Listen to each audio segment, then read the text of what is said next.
Liftoff will start in T-minus 10 seconds. 10, 9, 8, 7, 6, 5, 4, 3, 2, 1. We have ignition.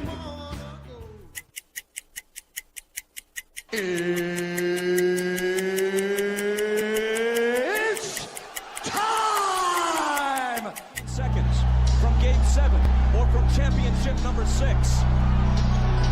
Jordan, open, Chicago with the lead! Behind the screen, Harper got a piece of it. It comes off. The Chicago Bulls have won their 6th NBA championship. Tying run at second, 2 out, Palmero over the head of Jenks. Uribe charges, throws, out! And the White Sox have won the World Series. To the far side around the 8-yard line to Hester. Under it, and to the middle of the 15, to the 20, break free of the 25, to the 30, to the outside, 40, midfield, 40, 30 to the coast, 20, 15, Hester 5. Oh! For the 3rd time in 6 seasons, it's one goal achieved. The Chicago Blackhawks win the Stanley Cup. A little bouncer slowly toward Bryant. He will glove it through to Rizzo. It's in time, and the Chicago Cubs win the World Series.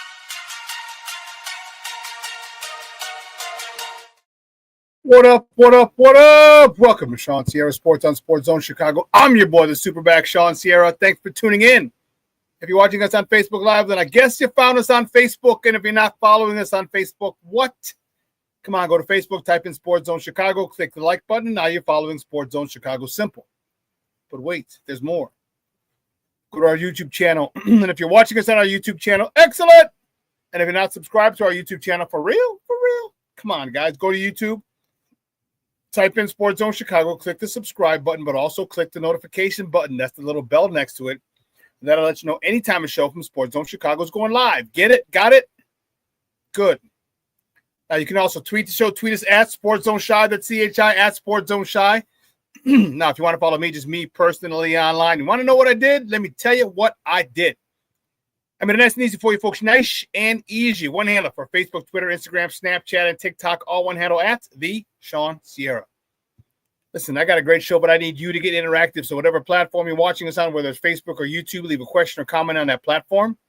It'll come up here in the thread. We'll put it up on the screen. We'll incorporate it into the show. And that, my peoples, is what makes this the best morning Chicago sports talk show around, and that's you. So bring them all, baby. Questions, comments, smart-ass remarks, because ain't nobody scared over here. Like The Rock said, baby, don't sing it. Just bring it. Let us check the chat, because the chat is jumping like crazy. Oh, man, Black Diamond checking in early. It's the top of the morning. FGB, I'll have to tune in and replay. We absolutely have to approach this as a trap game. I couldn't agree more. My man, Armando Emeterio Lara Jr. My man, Junior's in the house. What's up, Papa? Thank you for tuning in. I appreciate it. And my man, Mr. Southside himself, Michelle Walls. What up on a hump day? Bear down, FGB. Wood, FGB. Wood, FGB. Wood. Yo. Mr. Shode is in the house. Top of the morning to you, sir. Thank you for tuning in, my man. I appreciate it. Thank you very much. Thank you very much. Listen, I don't know a lot about a lot, but I do know this. More of the usual suspects will chime in as the show goes on. That, my peoples, I can promise you. Listen, we got a great show, man. We're getting started at the bottom of the hour. At the bottom of the hour, our guy, Fred Pfieffer from the Big Red Bus, he's going to join us from ChicagoBullseye.com. He's going to join us. We're going to talk about the state of affairs with our Chicago Bulls. We started off, was it 5-0, 6-0, one of the last 2 undefeated teams in the NBA. Now we've lost 7 straight. We are below 500. It is just a painful experience to watch this team play basketball right now. So we're gonna start. We're gonna talk with Fred at 9:30, and then at the top of the hour at 10 o'clock, my man's in them. Ken Davis is gonna join me. I am fired up. We're gonna put a bow on this Bears Packers 1 for 2025, and we're gonna look ahead to this Cleveland Browns preview. Okay. Oh, okay. My man Junior says Mondo is watching with me. Oh, snap.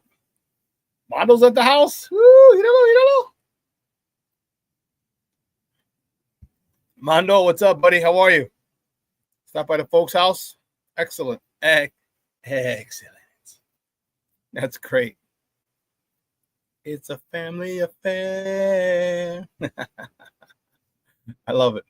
I love it. So, yeah, that's what we got going, man. And I'm fired up for today.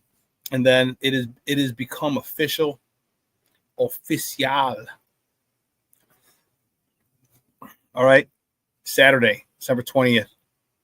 Local Cantina, Chicago Sports Zone, Chicago's Bears viewing / holiday party. Man, it is going to be lit. Free raffle giveaways, Sports Zone swag that's going to be on sale. Okay. A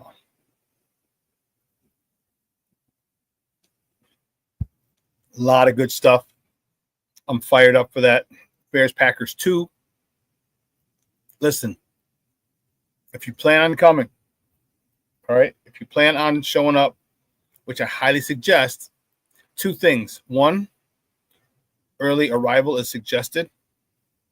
2, if you're coming with with 2 or 3 people, DM me for tables so I can reserve you a table.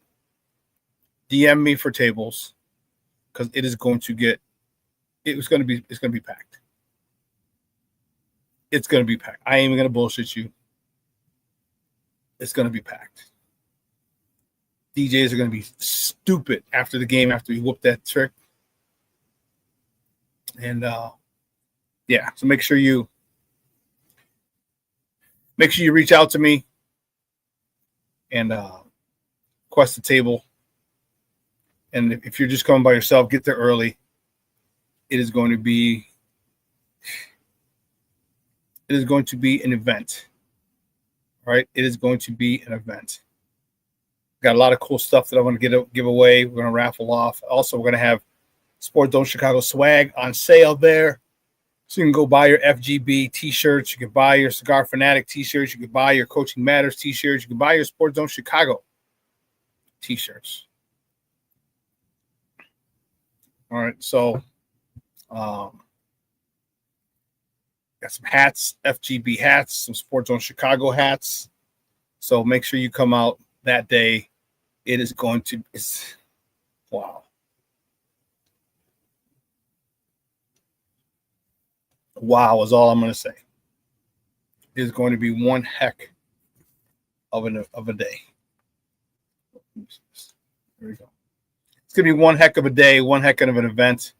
I can't wait to see you guys there. I really can't. It's going to be dope. Just messing up the.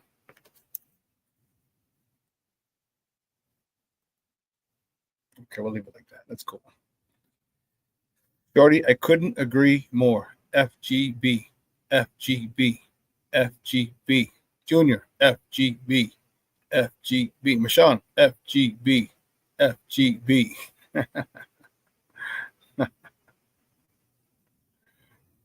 Levette Lee checking in. What's up, Ma? How are you? Thank you for tuning in. I appreciate it. Shorty says thank you. Goes again, you're muted today. Thank you, sir. I appreciate you tuning in. Means a lot. Junior says, I have been shutting up Packer fans since Monday. Every Packer fan I asked, who would you rather have, Johnson and Caleb or LaFleur and Love? And no one responded. No one responded. Well, because they know. They know. I'll tell you what, though. Jordan Love played a good game. All right, let's keep it a buck. You know how I feel about the Packers. You know I'm very passionate about my stance, but I will keep it a buck. Jordan Love played a great game. Every time we gave him something to exploit, he exploited it. And that was the crazy part. I mean, let's not forget, this is his 6th year in the league. Remember, the first 3 years, he was behind Aaron Rodgers. I mean, how much better can your situation be if you're coming in and you're literally sitting behind Aaron Rodgers? 3 years, not 1 year, not 2 years, but 3 years. So you're literally getting paid to watch this man, a first ballot Hall of Famer, go to work. And then you get to make some adjustments. What would I do? What could I do? What could I do better? How can I add my own spin on it, my own personal touch for 3 years? Excuse me. And you get the reins and you run with it. All right, this is a situation, where he's in the same system. Talk about continuity. In the same system with Matt LaFleur for all 3 years with Aaron Rodgers, being behind Aaron Rodgers, learning the same thing. Then he steps up his first year after Aaron is gone. Guess what? He's been in the same system. He's seen these plays. He's heard these plays called a million times. The comfort level for Jordan Love is pretty high. All right? Pretty high. But he had a good game. All right? The Bears did what has been done by a lot of offensive play caller, or some play callers. They try to get too cute. They try to be the smartest guy in the room. Right, Ben Johnson went away from the run. It's their calling card. You saw toward the end of the game, the defensive line for Green Bay was gassed. Why? Because we kept gashing them. We kept breaking off chunk after chunk after chunk. Now, mind you, imagine if we had started that in the first quarter. Imagine it. It'd be a lot of other things. Okay? It'd be a lot of other things we'd be talking about right about now, and one of them would be a Bears victory. Okay? But it wasn't, but there's a learning experience. Remember I told you guys, everything that happens is preparing us to be the team that we're going to be. The good, the bad, the ugly. It's preparing us for the team that we are going to be. Yeah, it's great that we are learning on the fly, winning on the fly and learning. But you got to have those moments like Sunday, all right, where you fall short. They got to pick yourself up by the bootstraps, because nobody gives a damn. Nobody gives a rat's ass about, oh, you lost, oh, poor baby. Oh, it's a moral victory. Ain't no moral victories. Okay? No moral victories. You live and you learn. That's it. And I think the Bears learned a lot this week. You know, let's get a quick top of the morning topic. So don't go in. Guys, you know how we do the first segment of every show is called Top of the Morning. She won't come just when you want it.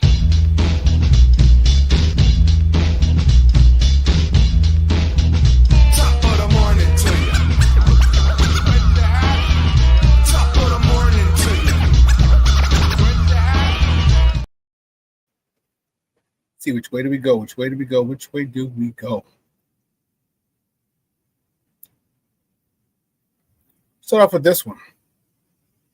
First top of the morning topic, the Blackhawks. They host the New York Rangers tonight at the United Center over on the west side.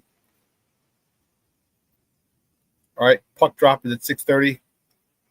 You can catch that game on TNT or True TV. The only local broadcast is a radio feed, their flagship station, 7:20 a.m. 7:20 a.m. Next top of the morning topic, the Bulls. The Bulls are off until Friday. All right, when they go to Charlotte to face the Hornets. Okay, tip-off is at 6 p.m. Central. You can catch that game on Chicago Sports Network or listen to it on their flagship station, 670 a.m.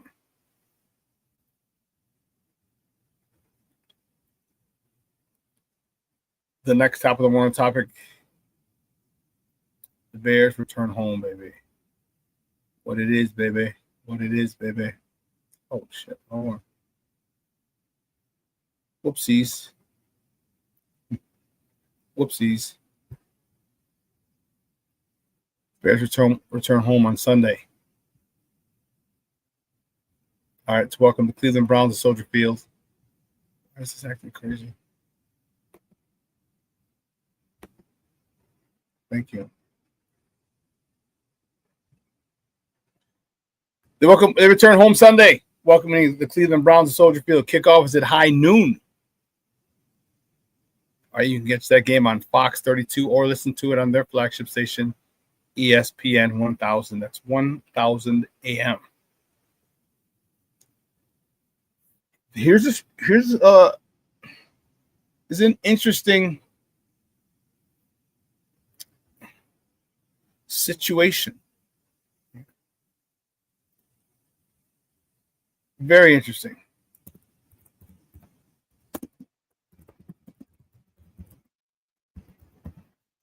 All right, you're in a situation where you just lost to your arch rival. You could have tied it up or maybe gone for the win. Who knows? There are plenty of chances. And now you have to face a team that on paper you are better than.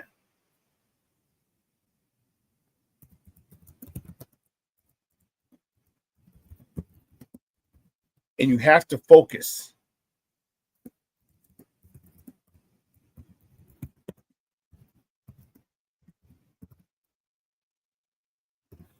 So my question is this. The coaches, how are you going to do it? Are you going to make sure is it going to be a situation where everything is going to be focused on Cleveland? Because that's what it should be. Not a mention of Green Bay. We played them last week. We're going to play them the following week. There should not be a mention of it because the team you're playing this week is the Cleveland Browns. And just in case you don't remember what this young man did, take a look. Shedeur Sanders, 23 of 42, 364 yards, 4 total touchdowns, had 3 touchdown passes, and he ran for 1. Okay? So let's not get it twisted. We have not had a pass rush. You've not had a pass rush all season long. If you give this young man time, if you give this young man time to pick you apart back there, he will. He will. So all eyes better be focused on the Browns and Shedeur Sanders. The Browns and Myles Garrett on the defensive side of the ball. That's the only focus this week should be. That's the only place your focus should be this week. Because this is a trap game, as you saw on the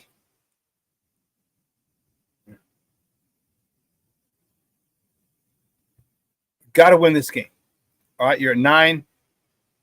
You win, it gets you 10, and then you got to find one more game in the last 3 to get you to 11. 11 should get you in. But from the Bears,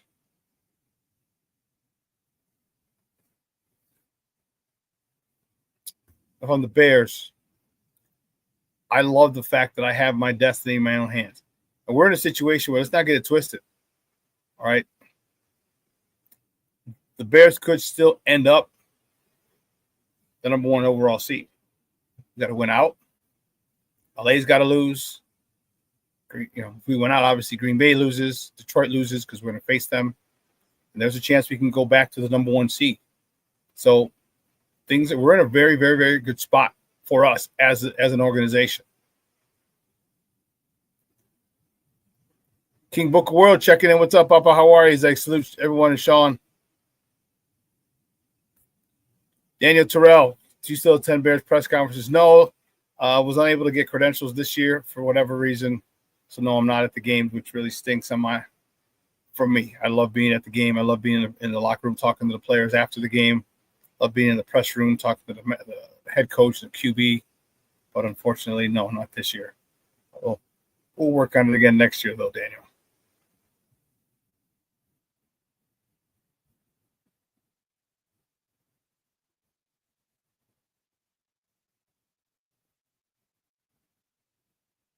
So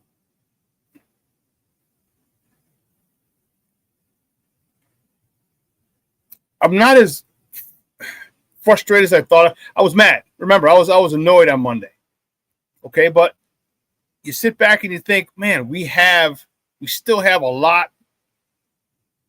We still control our own destiny. If we beat Green Bay, we hop right back into the first place by a half game because they got that bye.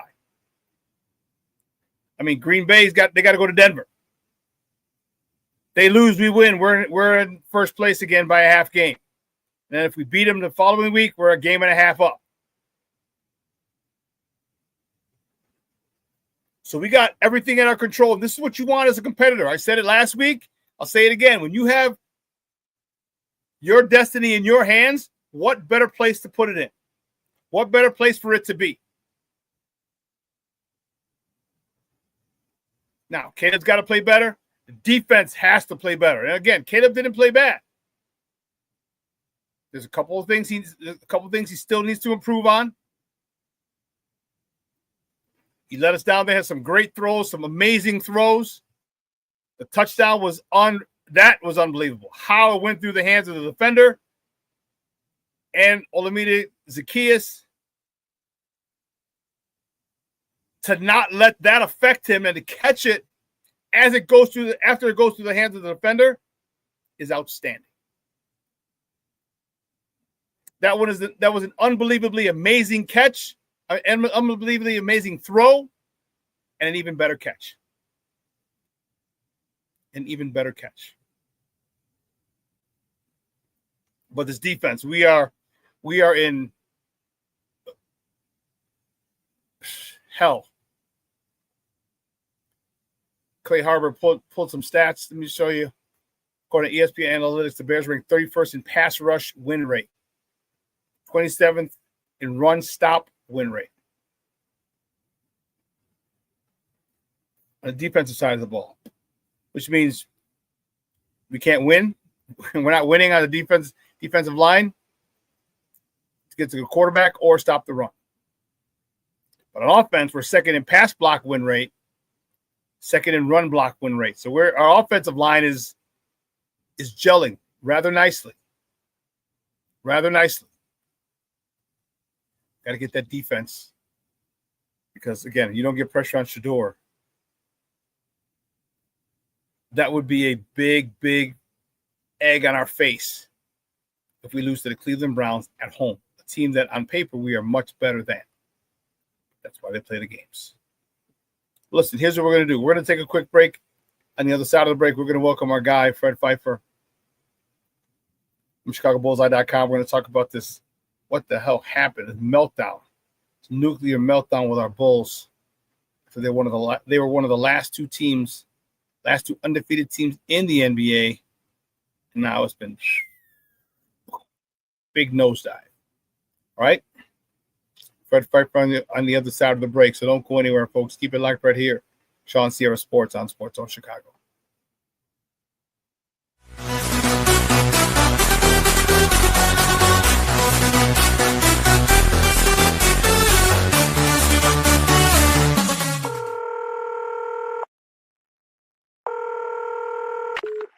Operator 901, where's the emergency?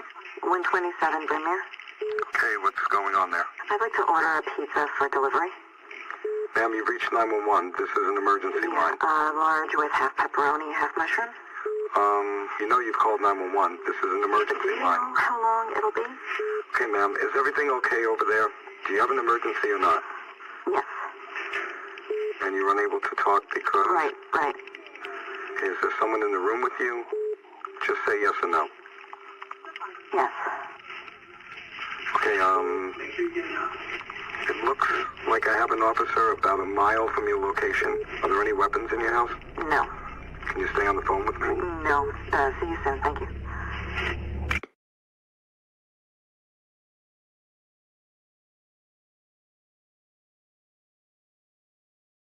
Every day, we take steps to keep the people we love safe.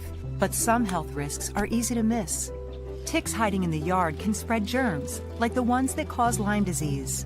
Mice searching for food can spread bacteria that makes us sick. Mosquitoes lay eggs in standing water and can spread West Nile virus and more. Cockroaches are drawn to water in the home, leaving behind allergens that can trigger asthma attacks. Common pests can threaten our health.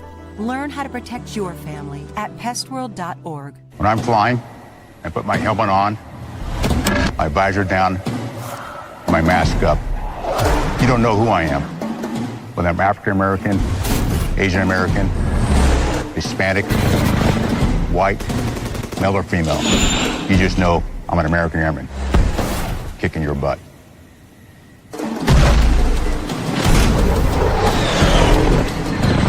I'm General C.Q. Brown Jr. Come join us.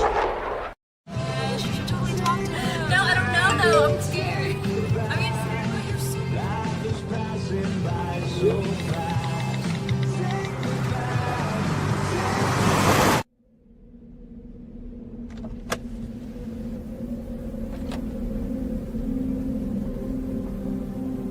Do you know that you're in my lane? No, not at all. Are you not paying attention? Are you texting? I was just checking in with my mom. I was telling her that I thought we'd be home by 6. It's okay. There's enough time. Just pay attention. I'm not even halfway through my text. There's no way. I'm not even going to look up. My babies are in the car. You have to pay attention. It's just supposed to be a quick text. I'm so sorry.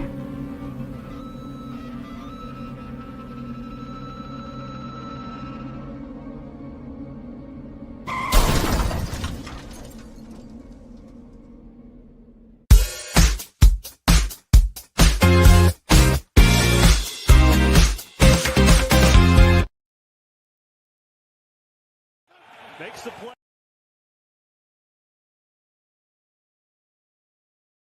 Makes the play in a 3rd and long for Love. Stands in, zips it, and it's intercepted. Another turnover. C.J. Gardner-Johnson has it. Looking for blocks, and he's inside the 40. 3rd and 3. Williams rolling, in trouble. Here comes Gary. Throws one. It's caught. Luther Burden on the cross, and a beautiful throw and play from Caleb Williams. Williams on the fake, looking deep, not there, in trouble, runs away again, and now rifles one deep, and it's caught! A dart to Cole Kmet on the run. Play fake, Williams looking, throwing, it is caught, touchdown! The idea of getting Caleb outside of the pocket, he's been so dangerous all day. Drops it down barely through the arms of Nixon in coverage. Unreal. Unfreaking real. What a catch. What a throw. What a catch. Welcome back to Shawn Sierra Sports on Sports Zone Chicago. Those clips courtesy of Fox. Those are the boys. Those are the boys. We came up just a little bit short. But I'll tell you what, I was frustrated as I talked about it, but I wasn't as angry as I thought I would be. It's a good spot for this team, and I'm pretty happy where we're at. One thing I'm not happy about is where my Bulls are at. My first guest, fired up to talk to him and just kind of figure out what the fudge crackers is going on over here. All right, this is insane in the brain. I'm telling you. So the big red bus. It's from ChicagoBullseye.com. You can find him on Twitter at CBE. Fred, guys, it's welcome back to Shawn Sierra Sports. My man, Fred Pfieffer. Fred, what's up, Papa? How are you? I'm doing great, Shawn. Can you hear me okay? Oh, yeah. Oh, man, Shawn, what a terrible time for the beloved Bull. I am a broken man when it comes to my fandom with this team. I'm wearing my Purdue hat. It's the first time I think I've ever been on your show where I'm not repping any Bulls gear as a protest for the last 7-8 games. Just complete embarrassment. And, for that famous line from Rocky III, how did everything so good get so bad? And things were looking really good to start the year, and it just turned around. I pretty much highlighted, to me, you can target the downturn with the Coro injury. So that said, any team that's built on the defensive skill of a role player is not a well-constructed roster, and there's no excuse for some of the losses we've had in the last 7 games. Yeah, well, interesting. You attribute the downturn to when Isaac Okoro got hurt, and a lot of other people attribute it to when Kobe White came back. Give me your thoughts on that, on maybe on the theory from some people that Kobe White messed up the chemistry when he came back. I mean, I think that's absolutely ridiculous theory. I mean, the Bulls won some games with Kobe. They competed very well in a few of the games before. I think the Portland game specifically, they won at Portland with Kobe White on the court. The issue is it's not. I mean, Kobe isn't helping this, but the fact is the issue is our defensive viability as a team has completely collapsed. And there is tremendous value in looking at the opposition and seeing their point guard, shooting guards, small forward, and saying, all right, who's the best player on that opposition, 1 through 3, and potentially sometimes at the 4 position, we're going to put Isaac on that guy. When he left during the Miami game, he got injured. He only played 15 minutes in that Miami game, in which we got destroyed. The next game we played the Wizards at home. We won by 1 point, and then we've lost every game in the interim. He hasn't played in any of those games. So to me, blaming it on Kobe completely misses the issue with this team, which is our front court defense is the worst in the NBA, and it's not even close. It is a layup line once you get past perimeter defenders. When you don't have Isaac out there who's taking on the best perimeter player, offensive player, it is a joke. Josh Giddey, essentially, he's a point guard on the offensive end, but due to his physique and his limited athletic ability, he basically serves as a front court defender. They basically thrown him on the worst 4 or 5, sometimes slow 3. So you have Josh Giddey, Modest Buzelis, and Vooch playing at the representing your front defense, and it's pathetic. It's horrible, and that's why every advanced metric shows that we're some of the worst teams at protecting the rim. I think the fail-safe was that, Modest was going to be a really good defensive player, and he does have the skill, hopefully, to be that. He's nowhere near strong enough to compete on the defensive end right now, and he's been awful for the last couple of weeks. So defensively, so that's the issue. It's not Kobe White. It's our defensive front court specifically, and the back court's been bad since Isaac went out. So how do we fix that? I mean, there's, we can't keep giving people red carpet treatment to the rim. What can be done? What can Billy do? I mean, we need to, get back to the basketball that we were playing to start the season when we were one of the last 2 undefeated teams. We shared the ball. One of the things I have noticed that we're not sharing the ball. The ball's not moving a lot. It seems to be it's starting to get stagnant, a la Zach LaVine and DeMar DeRozan the last few years. The ball's not moving as well as it was when we were in the beginning of the year, and that was a huge benefit for us because it was hot potato, and the open guy would get the shot or take it to the cup. What do we have to do defensively to stop that? And then what do we need to do offensively to get this ball moving again, get it out of our hands, get it to the open shooter for open looks? The offense has recently stagnated for whatever reason. I think it's going to come back. I think Kobe White is going to play much better than he has. He's shooting 30% from 3. We know that's going to improve. I can guarantee that will happen. And if offensively, we're going to get better. We've just had a number of bad games. We have a lot of key players. Modest, Vooch have all just fallen off a cliff in terms of 3-point percentage. So a lot of guys on the roster. I don't think, Trey Jones went almost like 10 games without hitting a 3-pointer. So our outside shooting definitely went, kind of collapsed there for a bit. But again, I can't stress this enough. I don't think the issue is our offense.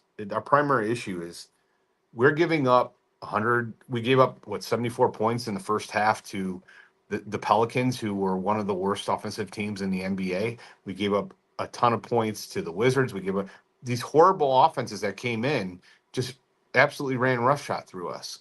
And that's the issue. Pelicans were averaging like 103 points. They weren't even having 110 points. They gave them $143? Was that the team that put $140 on us? Yeah. You mean the Pelicans? I'm still having nightmares about it. Indiana's not good. I mean, a lot of these teams are just scoring 70 points, 74 points that weren't good offensively in these past 7 games. So I can't stress this enough that, there's nothing Billy can do. This has been a problem since the Vooch trade. When you acquire a guy like that as your center, you have to have a dominant four as a defender. And every year he's tried to hand that role to Patrick Williams, and he has failed every year. Patrick Williams was presented with a fantastic opportunity. I encourage all the listeners to go and look at Patrick Williams' numbers since Isaac Okoro went out 7 games ago. He's shooting, I think, less than 30% from the field. He's been awful on the defensive end. I don't even think he has a block in 7 games. I may be off on that, but it's not a lot. He's been terrible. And so, like, all these key guys defensively, look at this roster, Shawn. Who's a plus defender on this roster? Isaac Okoro, maybe Io to a certain degree. Trey Jones, but he's not a very versatile defender. That's it. Every other guy, we're talking, look at Josh Giddey, poor defender.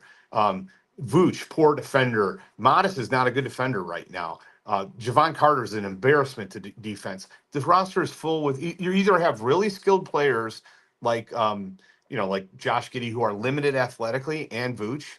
Or you have athletic players. Your athletic players like, I would call like Dalen Terry is an athletic player. The Julian Phillips is the best example. Aren't skilled. Julian Phillips has done nothing but miss wide open threes since he started his career. He's shooting 30% from 3. Every time I see that guy shoot a 3-pointer, there's nobody in the same zip code. Brick. This is year 3. This roster sucks. You look at the fireable offenses for this front office. I'm going to run through it, Shawn. Just give me 1 quick minute to run through it. Drafting P. Well at 4. Signing him for 5 years, $90 million. Trading Laurie for garbage. Trading Gafford for garbage. These are players that have had a lot of success elsewhere, got nothing in return for them. No additional draft asset in the Caruso trade. Drafting Dalen Terry over Kessler, Braun. The Vooch trade, adding a 3rd year to the second deal they signed with Vooch. Javon Carter, signing Javon Carter. Holding on to Caruso too long. Holding on to DeRozan too long. Not moving Lonzo for a first at last year's trade deadline. I just named 10. These guys got to go. They've been here 5 years. Do you know how many front offices have been there longer than this one? It's Pat Riley, R.C. Buford, Sean Marks, I think John Horst in Milwaukee. I think Lawrence Frank has been there longer. Kevin Pritchard in Indiana. I might be missing one. Zach Kleiman, I think, might be there a little bit longer. All those guys have had more than one playoff win in the last 5 years. It's inexcusable. And so I don't know. One thing I know, you're probably like, Billy should be fired. And there's a lot of people in the fan base that say Billy should be fired. Fair enough. If he's out the door, these 2 guys got to be out the door. You cannot let these guys hire another coach after they handpicked Billy, they extended Billy, they stood at the podium, told him he was our guy, he's a culture setter. Firing Billy's not going to turn Vucevic into Rudy Gobert. Firing Billy isn't going to turn Josh Giddey into a decent defender. Firing Billy isn't going to put 20 pounds on Modest Buzelis that he needs. This roster stinks. I'm sorry, man. I'm just heated this morning. I'm just so angry when I look at my Bulls, dude. It's just bad. So I'd like your thoughts on a couple of points I made there.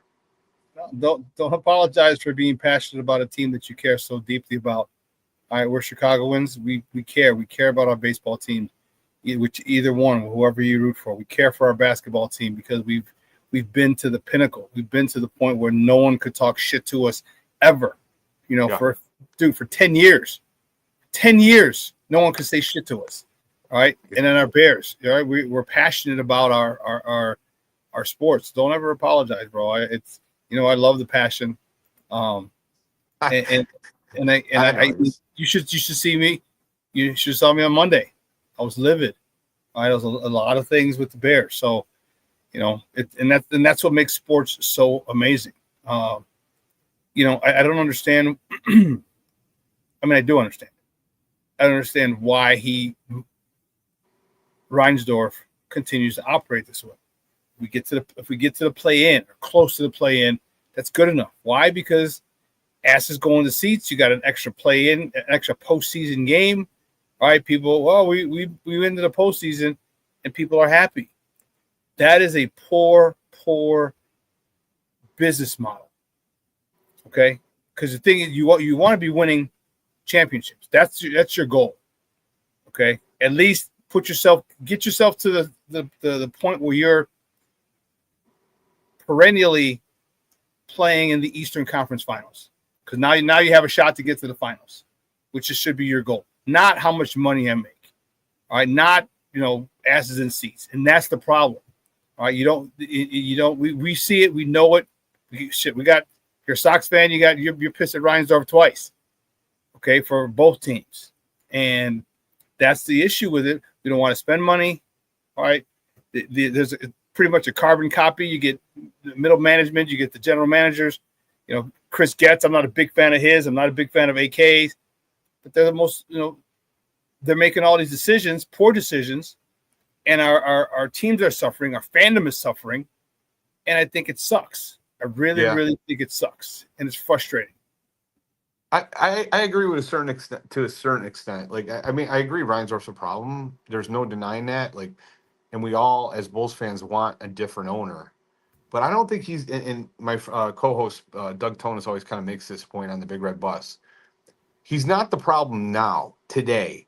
He is a problem. He was a problem in 2012 when the Bulls had to let Corver walk because he didn't want to pay the luxury tax.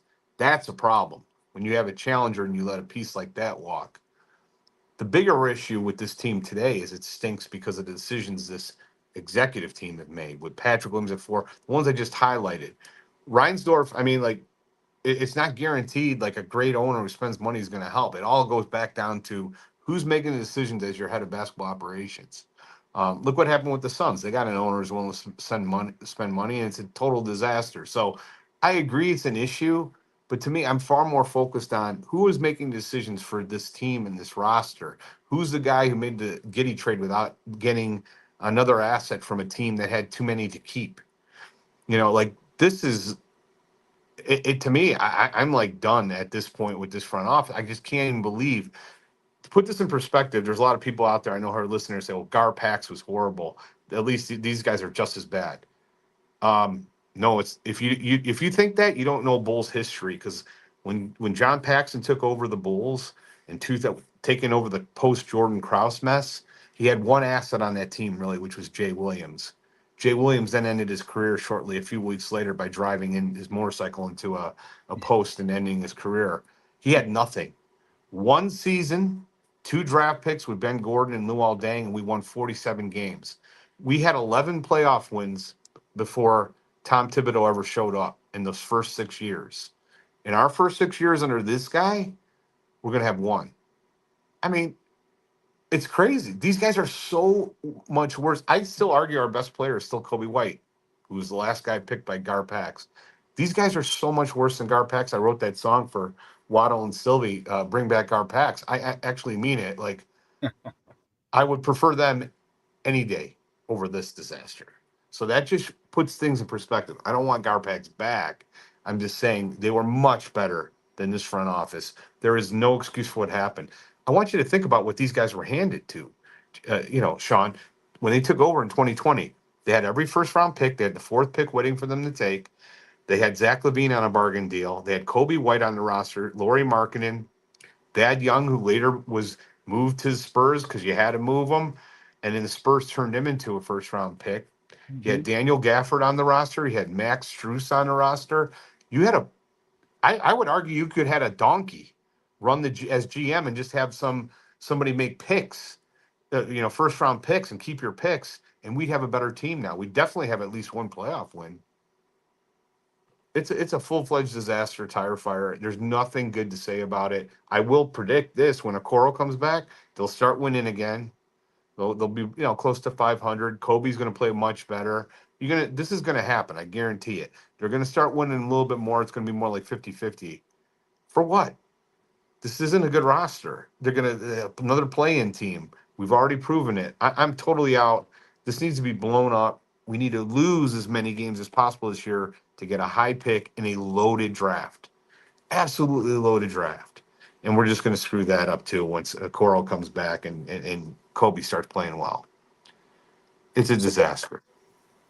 Guys, we're joined by Fred Pfieffer from the Chicago Bullseye.com. We're talking Bulls basketball here on ShawnSierraSports on Sports Zone Chicago. So where do we go from here? I mean, where do we go from here? I mean, we're stuck with this front office. All right, we all know, especially again, if you're a Sox fan, we all know it's twice as bad. how Jerry Reinsdorf is loyal to his guys. All right, we get to play in. All right, that's an extra game. That's more money. Okay, that's all he cares about. What do we do? I mean, how we can't make AK make better decisions. We can't make. So I mean, are we really stuck? And what's the? I mean, what's the end game here? I mean, we just can't. Are they going to be content to continue to go play in for the next 5 years and expect people to continue to shell out a hell of a lot of money? Dude, I went to I was at a concert at the United Center for Joe Coy, and dude, like a drink's like $16-$18 for a drink. I was like, damn, Crazy. dude. Yeah, crazy. I used to see Joe all the time in Woodfield Mall. There was a club there back in the day. I'm not Comedy paying club? that kind of money anymore. Yeah, comedy club in Woodfield Mall in Schaumburg. I love Joe Coy, but long story as a side. But go ahead. I'm sorry. I know what you're saying. It's insanely expensive to go to Bulls games. Yeah. Insanely expensive to go anywhere. So what's going to happen? They have three choices. They could fire this front office and do a complete rebuild. I don't think they're going to go that route. They just extended these guys. They just extended Billy. What the Bulls will do is they're going to hope when Okoro comes back and they start getting a little bit healthier with Herter coming back and with Jalen Smith still out, they'll hope for health. They'll play better. They will play better with Okoro defensively, and they'll start winning games again, and they'll probably be 9 or 10. If they really want to be serious about winning, they have to make a major risk and get someone that could actually defend the front court. I think Anthony Davis playing that gamble would be worth it because he would cover everything that ails this team. As long as you don't send a significant draft asset in return, and I don't think it would cost that.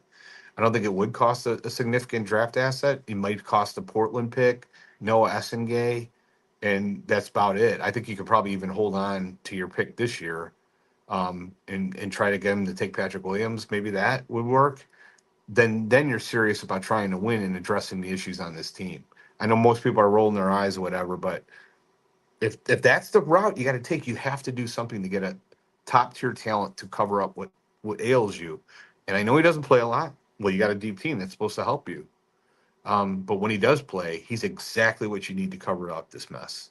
And that's a guy at the 4 who can block shots and defend. So where's the development here?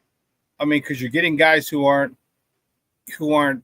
skilled, Julian Phillips, or you're getting guys that are talented, are extremely athletic, and Dalen Terry, but they're not developed. I mean, Dalen Terry, earlier in the year, he was knocking down a couple threes. Julian Phillips was knocking down a couple threes.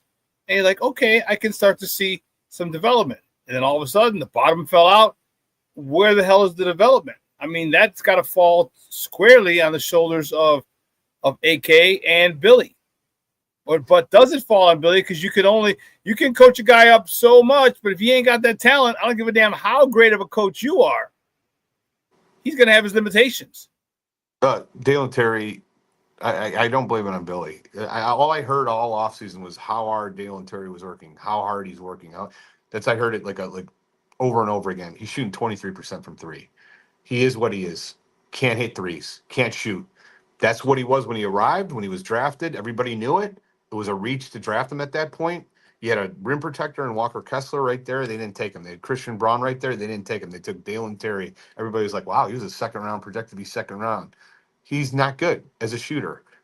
Plays hard. I love that about him. He's a decent defender, very good defender, but he can't shoot. So he's basically worthless to your team right now as a guard. It is what it is. Like, nobody's going to make that better. Patrick Williams, from the day they got him that first year, everybody was like, I saw signs. I didn't like the way he played. He never plays hard, never plays full, like his hair's on fire. Never does it. He's a good three-point shooter and an average defender. He's not good off ball as a defender. Takes a half an hour to get around screens. He's been the same guy all 5 years he's been here. 10 points per game, can't rebound really consistently, got a little bit better as a passer. He's a good three-point shooter. Overall, he's not worth $19 million a year. He's a role player at your end of your bench. It's not Billy's fault. Billy might be at fault for some things. I don't blame him for a lot of this. Modest Buzelis showed a lot of signs. A lot of players show signs. Denzel Valentine once scored 34 points against the Cavs in 2017. Now, I'm not saying he's Denzel Valentine. I think he's better than that. But a lot of people before the season had this idea that he was going to be a multi-time All-Star. I haven't seen that. He might be I think he'll be a good player. He has the tools. I don't like a lot what I've seen with Modest this year, especially in a defensive end. He's way too skinny to play the 4 defensively. I've been embarrassed for him with some of these games of how he's looked on that defensive end. It's a disaster. This roster sucks. I can't say it enough. The best players are Kobe White, who's already freaking here. Josh Giddey, great, but he can't defend. You have to construct a roster. If those are your 2 best players, that is functionally superior in the front court defensively. We still got Vooch out there. Great, made a lot of threes. He's one of the worst defenders I've ever seen at the center position at this point in his career. He's terrible. And anybody who wants to deny that or argue against it, go right ahead. You're wrong. Can't defend. Can't protect the rim. You know, I'm not saying he doesn't have value. There's tremendous value when your center is hitting threes at a high percentage. What's he down to now? 38%. He was at like 48 before when the year started. Every game it's getting a little bit worse, a little bit more close to the median. He's 35 years old. He's a center. This happens to people at that age. This roster sucks. End of story. There's nobody on this team that's going to be close to an All-Star game this year.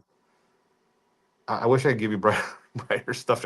I don't even know what to do. Like, if it was me running this team, I would trade every single asset, with possibly the exception of Josh Giddey, and just try to be as bad as you can for this year and do a full rebuild at the studs. And just so you have a lot of flexibility, and we'll see. He's Fred Pfieffer. He's the leader of the Big Red Bus. You can catch him at ChicagoBullseye.com. Dude, great stuff, man. I appreciate it. I know it's frustrating because I was fired up. I was gonna go to some Bulls games. I was like, okay. I was gonna get some 200 level tickets, all right, or the high 100 level tickets. Like, all right, it's like $130, $150. All right, cool. I'll shell out $300 for 2 tickets. Now I'm like, she. Shawn, think about Shawn. I wish I would. We were so excited. We were texting each other. But think about those wins. Think about those wins that we got. 76ers, Vooch hits a 3 to win it. If we lose that game, where are we at? We lose to Portland, he hits the last second 3 to win it. Just think about all these games. Even Denver, we got really lucky in that game. I mean, we won all these close games. We could easily have 5 wins. That's what it could be. And after the beginning of the first week of the year, I think we're like 4-10 or something. It's terrible. So it is what it is. All we can do is hope for better days and reminisce about my Bulls hat on the shelf over here. Good idea, Shawn. All right, hey, man. Fred, great stuff, buddy. I appreciate it, man. We'll talk soon. I love talking to you, Shawn. Have a good one. Goodbye, everybody. Hey, go Bulls. So hopefully we'll turn this around. Bear down, baby. Bear down is all I can say. That's Fred Pfieffer from the Big Red Bus. Yes, things aren't looking good for our Bulls, man. It's a dumpster fire, and it's unfortunate. We started off well, and this team. And remember, I talk about it comes down to the players. Like, you have to play. These guys, you're not your first year in the league. You understand how to rotate. You understand defenses. You understand how to cover up for mistakes, and you're not doing it. Billy only can do so much. And some people still want him gone. And I get it. I understand. But, man, this is a situation where it is not going to get better anytime soon. But listen, here's what we're going to do. We're going to take a quick break, and on the other side of the break, we're going to welcome our second guest. That's my man's in them, Ken Davis. All right? So don't go anywhere, folks. Keep it locked right here at Shawn Sierra Sports on Sports Zone Chicago.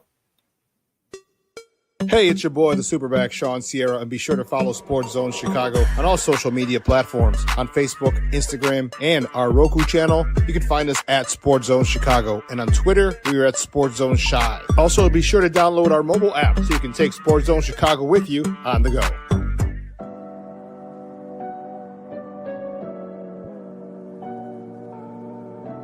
How do you take care of your mind health?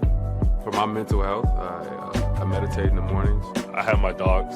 They're the best. I just find ways that help me just relax. Finding things that make me happy, like being close to my family. I meditate a lot and read books. I have hobbies outside of the game. I'm able to switch off. I'm able to turn my brain off from the game of basketball. Your mind health matters. Your mind health matters.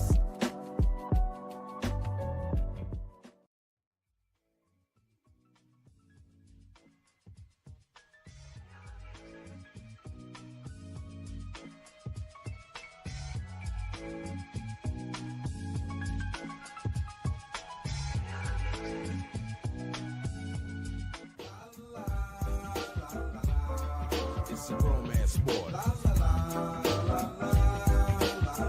What? It's a romance sport like that. Your Marine Corps' way of life is to defend the American way of life.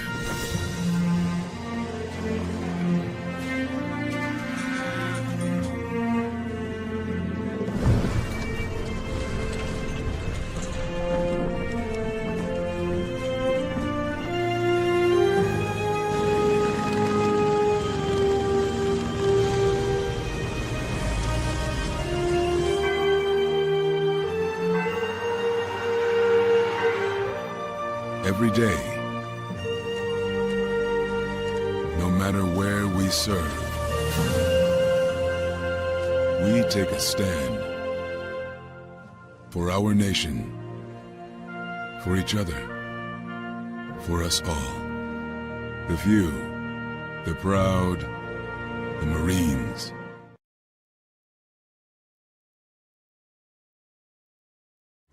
Everybody in a work zone is someone somebody.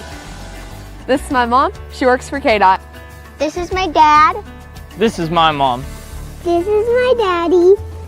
This is my sister. This is my daddy. This is my son, Scott. He was killed while working in a highway work zone. When you drive through a work zone, drive like a life depends on it. Because it does.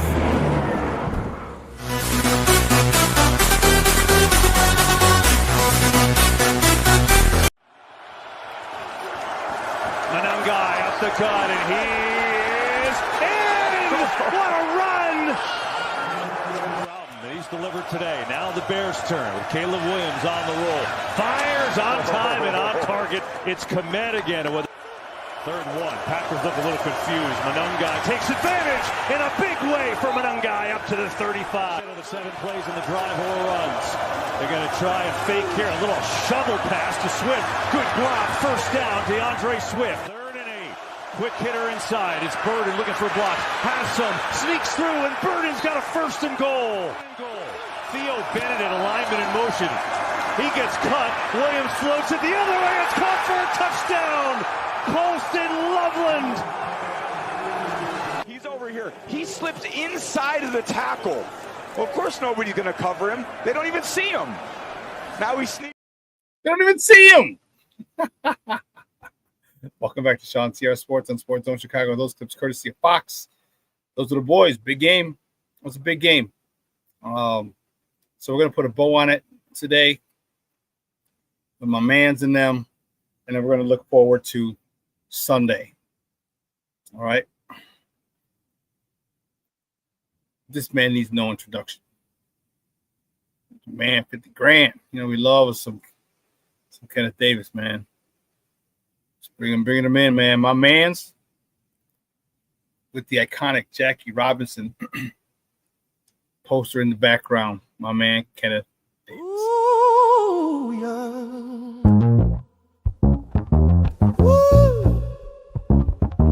Yeah. You know what I'm talking about, baby. I'm talking about Kenneth. Mr. Kenneth Davis. Mr. Kenneth Davis. Immaculate conception with just the sound of his voice. Yeah. My. Oh, when Kenneth speaks, you have no choice but to listen. You gotta listen, baby. My.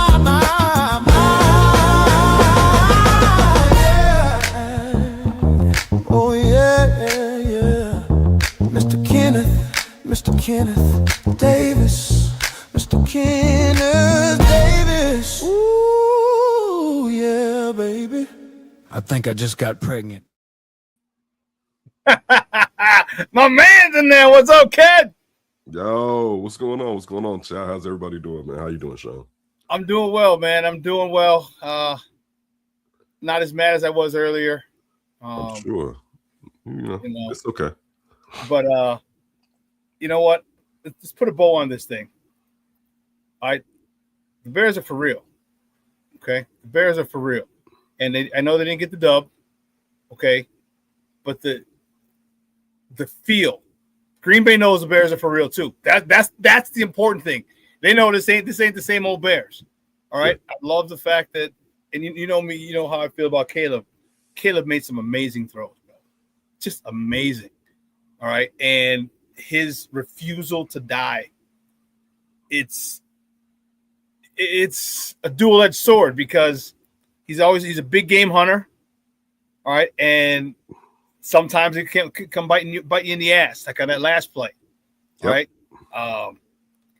Talk to me about your thought on Caleb in the game and where he's at now. Because now, I mean, he's comfortable. He looks really, really comfortable in this offense. 10, 11 games in, 12 games, whatever it is now.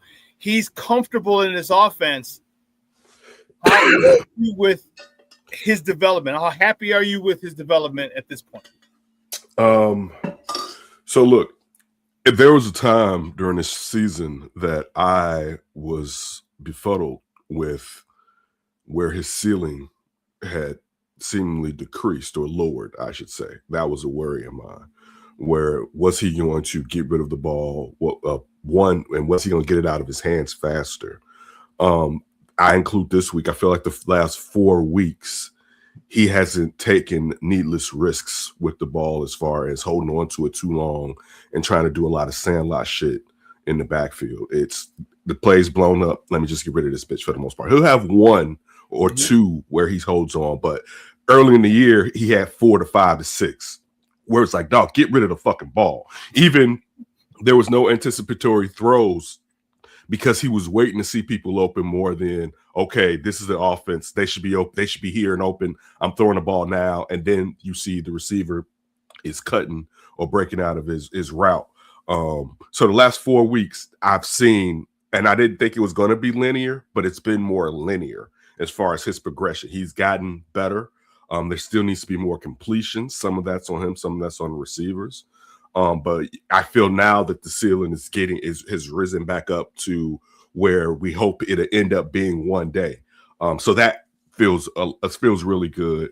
You knew before when he still wasn't playing well enough that he was a guy that can come back and win games. He was having bad games and winning games in the fourth quarter consistently this year. Like a lot of those games in the middle of the games, he was playing terrible. And trash. Yeah. Yeah. You know, so to see that he had that knack and now he's playing within structure, it feels like, okay, now they'll have the rest of this year in playoffs. They'll have the off season and they'll have next year. And I think you see what Ben Johnson, his influence. And now again, I'm being a pro Ben Johnson guy. It makes you feel good because it's like, okay, now we don't have to worry about replacing Caleb or, man, y'all may need another quarterback in a year or two if he can't figure this shit out, because you can't win Super Bowls playing sandlot football. You know what I'm saying? Like you can't. You have to play up in under center inside of the pocket to win Super Bowls. You know what I'm saying? Like give me one guy that was primarily a rusher, a runner, and scrambler that won it all. Is going to be few and far between. Or maybe that guy learned to win from the pocket like Steve Young. So I feel good, man. I mean, you know, the last play he messed up. You know what I'm saying? Like, just to be honest, but it wasn't crazy. It wasn't like you didn't get what he was trying to do. It wasn't like that's the dumbest shit ever. You know what I'm saying? And you said it, he's a big game hunter. So he went for it where they just needed the first down. You know what I'm saying? Like if they just got the first, he would have gotten his chance to do that, or maybe it would have been a run play. But if he at that point had just tucked his pistol for one more second, right? Just like, hold on, let me keep my powder dry one more sec. They would have gotten it in. So that again, it makes me feel good looking at him. You know, and I agree. And the thing is, with that, is go get that first down.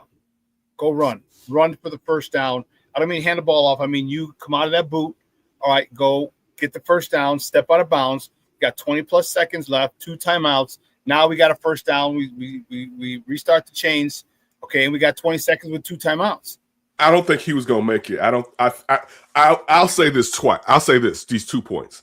I don't know if he would have broke bounds as soon as hike. He maybe slightly had a chance, but I think he didn't have it. He couldn't beat them around the corner, in my opinion, at that point. Like that sideline to sideline, they was booking. You know what I'm saying? Like in most teams, he can pull that off, and you saw it earlier where he got one, but then he couldn't get. Like they were on that part of, okay, bootleg, we're not going to let you get to the edge. We've seen it. You could tell Green Bay had studied the Bears, as they should. They're a good team.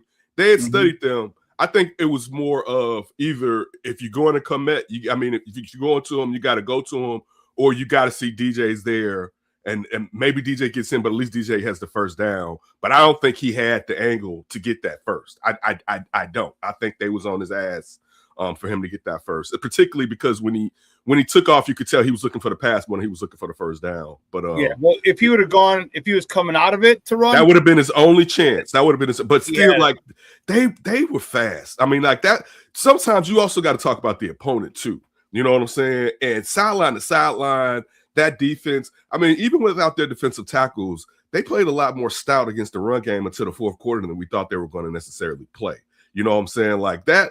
Again, they the pack, and I know we're supposed to hate them and all that, but they're also good. And Jordan Love had a good game.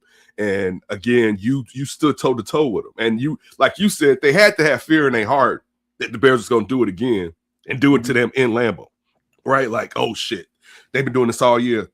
They about to do this shit to us, and this is our division. You know, the fear in their heart, they had to fear it. You know what I'm saying? And they know they lucked up. They lucked up. You know what I'm saying? Like. Caleb gave him, regardless of I'm a Caleb fan, he gave that to him. You know what I'm saying? Then I liked his reaction, where you could tell he was like, "Man, I fucked up, but I had your ass," right? Like you could tell it wasn't like it was like I on my mama, Joe. Next one, on my mama, Joe. Next one, exactly. He was so dude. Like he fucked up, you know. But I mean, it'll be different if the youthfulness, because you sit there. And you see a Patrick Mahomes, you see a Lamar, like they'll hold that ball. Like, okay, if he realizes he can't get to the corner, he'll hold that ball because he had time. And you know, the whole DJ was open. Oh no, he's not. Well, yeah, he came open late, and like he threw it already. Well, he shouldn't have thrown that ball. That part. And he held it. That part. Yeah. And he held it and kept drifting to the side. How many times we see Mahomes drift to the side, drift to the side, drift to the side? How many times we've seen him? How many times the play on the other side up the sideline to the tight end? Like we've seen him do it. I mean, so that again, look, it was a fucked up play. Like sometimes you're not gonna be able to pull that rabbit out the hat every time, and it caught this time. It caught does, Ken. It's experience. Yeah, now he realized when he watches it on tape, he's like, shit, I had another second or two to wait. Damn it, I had and you can see him go, Yeah. All right. This is what I talked about all year long. The good, the bad, the ugly. Everything that happens this year is forming us into the team that we're going to be. It's forming us into the juggernaut that we're going to be. And that's the thing that I'm really, really excited about. Yeah, he fucked up. All right. We called it out. Okay. But it's his first time in big time football at this level. Like that was for the division lead. You know what I mean? Like on the road, excuse me. Next time that when you have experience, second time you go through that, it's so much easier. The game's going to slow. That situation will slow down for him. He'll be like, okay, hold on. Oh, I see you, DJ. Boop, dart it. And DJ skips into the end zone. Touchdown. I'm okay with it. Yeah, I was mad, of course, because I wanted to be. They had some Green Bay Packer fans in the bar. I mean, I just wanted to go get out of here. Just stupid. But anyway, I digress. I digress. You know, I love the fact that he fucked up. I do, because failure is one of the best teachers in life. And now you could explain to somebody, hold it a little longer, you be careful of that. Now there's experience that now he's one of those guys that doesn't make the same mistakes twice. He doesn't do that often. That experience just elevated him and his potential to another level. When he's like, oh shit, I actually got time. I actually have another second, maybe two, just to keep kind of shuffling to the side, see if anything else comes open. I love it. I was mad, obviously, at the point, because I wanted to win. I wanted to just go up and just be a total jagbag to those Green Bay Packer fans in the bar and have them have to kick me out for being such a jerk. I wouldn't even drink. Dude, I had 2 pitchers of water. I didn't have the ounce of alcohol that day. Okay. Just water all day. But I was on one. And I'm so happy. I'm so happy he failed, because that is, what did Michael say? I missed thousands of shots in my lifetime. That's why I succeed. That's why I want him to fail. And it was a big failure, and it's going to do one thing. It's going to make him better. And there's going to come a point in time we're going to look back on this and look at this failure where he had, and there's going to be another almost similar situation where he holds it, pumps it, the DB jumps up, buys him, the linebacker jumps up, buys him another half a second, and then gets it in for the touchdown. And that's going to be attributed to that. And when that happens, we'll be like, boom, that experience that he just had against the Green Bay Packers, that is what led to that. I don't know, it could be NFC Championship game, it could be Super Bowl, whatever. But that failure is going to fuel him, and I can't wait till it does, because this kid is unbelievably talented. Unbelievably talented. He is. I mean, again, man, it sucks, but I can't sit here and enjoy and have this season that the Bears have had. That, I mean, none of us guessed it was going to be like this. And even if you thought the record, let's just hypothetically said you was like, well, the record to be this and the record's close to what you said, you didn't think these wins were going to be like how you got them. Yeah, they beating ass. They belt to ass all over the place against the better teams. I mean, you gave the Eagles belt to ass from the beginning to the end of the game. One of the most physical teams in the NFL, you out physical. Like they quit. In the third quarter, he was like, hold up, that motherfuckers is quitting, right? Like it's like decisions. You old school wore out Green Bay. Like they run defense, like I was saying earlier, was stouter than I thought it was going to be with the DTs down. And you old school up, growing up, what my dad used to say, what they used to say, yeah, fourth quarter, Walter, he gonna get you. You know what I'm saying? And the fourth quarter, Green Bay was out there tired, drained. So talk to me about that. And that's why I kept saying, stop passing the ball, run the ball. Body blows, body blow, left, body blow, body blow. I needed that in the first half, because I knew this offensive line is one of the best in the NFL. They finally gelled. All right, it happened quicker because you got veterans in the middle three. But that's your run game, 2 guards in the center. The run fits are great. I put a thing up. Clay Harbor. Clay Harbor he posted something on Twitter about their second. Don't look at the top, 31st in pass rate, but they're second in pass block win rate and second in run block win rate. Second best in run block win rate, which means we're getting to our guys. We're getting to the second level. We're the second best team in the NFL to do that. And then the way these jokers are running hard, Kyle Monangai and DeAndre Swift. Man, I want him to keep pounding, and bend away from it. Some of that was Green Bay too. Like, I hear you, because like that way, I'm like, how many times you see somebody jump over that? No, I'm not saying, but sometimes when we were watching it, because I think I don't have my notes up. Where did my notes go? I remember when I was talking to Alex on the pod and going through the notes, and it was penalty. Something happened, and it pushed it made it a third and long, I believe. But also there was a time where and you hadn't really seen this. They did a wham, and Green Bay was all over that bitch. It was like I hadn't seen that this year, where somebody was like, "Oh, for real," and they were all in the back. It didn't even matter. Like, you also have to give props to the opponent. You know what I'm saying? Like, this was Green Bay had a complete game. This was a better think about it. 4 games ago, they lost to the Eagles. It was 10-7, right? They've been on a win streak since. Jordan Love is playing like late season Jordan Love. Christian Watson is healthy, right? Well, who knows when he's going to get a soft tissue injury sooner or later, but at this point, he's healthy. It's a good opposing team across from you, and it's a team where this means something. Like this, when's the last time? I think Green Bay likes to punch down against the Bears, but when's the last time they were chasing the Bears and had to really think, yeah, the Bears can fucking beat us, right? Like they had to think, like, we have to take this serious, and this shit means something. That's a rarity, really, when you're thinking about, like, they usually are amped up because of. You say what?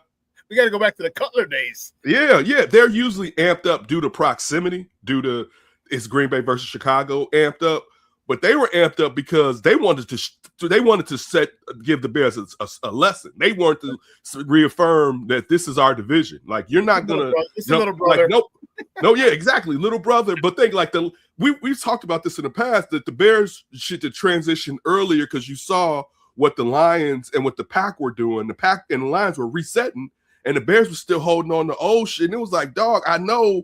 You know, this is back when people was like, man, hold on to Mac. You know, it was like, dog, you got to reset the decks, because the other teams are 2 to 3 years ahead of you, and they rebuild. Now, the Lions and the Pack still ain't won shit, and the Bears are on their ass, right? They wouldn't expect the Bears in year one. They own your dog when this was year, 2 or 3 for the Lions? Because remember, Dan Campbell's first year, we was joking, bad kneecaps, all those jokes and shit. And then they had that year where they think they won like 8 games in a row, and they knocked the Pack out the playoffs, but they didn't make the playoffs. The Bears are they had 2 games from they're gonna win this week. So I know you got trap game at the bottom. You know why it's not a trap game? Because they fucking lost last week. You know what I'm saying? Because if they would have won, this motherfucker would have been a fucking trap game. You know what I'm saying? But they're gonna be like, oh, fuck this shit. We don't like this shit. Somebody has to pay for what happened last week. And they're going to jump on these motherfuckers. The only thing that can interfere with us is Myles Garrett, and we won't allow it. All right? But, dude, this is beautiful. Like, in all fairness, this shit is the shit. You know what I'm saying? Like, we don't get nice things here, right? We don't. This is, dog, the slab. Usually, one thing, Shawn, in the years we've been doing pods together, the slab is always fucked up. We used to talk about, speaking of the Bulls, we used to be like, man, the Bulls got these corner players. And I was like, bullshit, Shawn, these motherfuckers aren't corner players. Look, the slab, you can't build a house on this slab. The big fraction is cracked, right? The Bears foundation is nice. We got some of the best foundation concrete. Union workers ever. Yeah, the mob is doing a great job over here, all right? The guys are doing a great job over here with the concrete. All right. Great job. All right. We got to pay a little extra, but all right. Tommy 9 fingers. We got you. Exactly. Like this, the foundation, they got one trench set. I mean, do you know how long we've been like, motherfuckers, they need a left tackle. Motherfuckers, we were like, they need guards in the center. Like, you had so many holes on the offensive line. It wasn't just one guy. They had nothing in between the tackles. Not to say the tackles wasn't right. They had nothing in between. They haven't had a good center since the Daniels and Whitehair flip. And you know what I'm saying? That's the last time their center was playing well. Yeah. Coach Whitehair, Father Time caught up with them, right?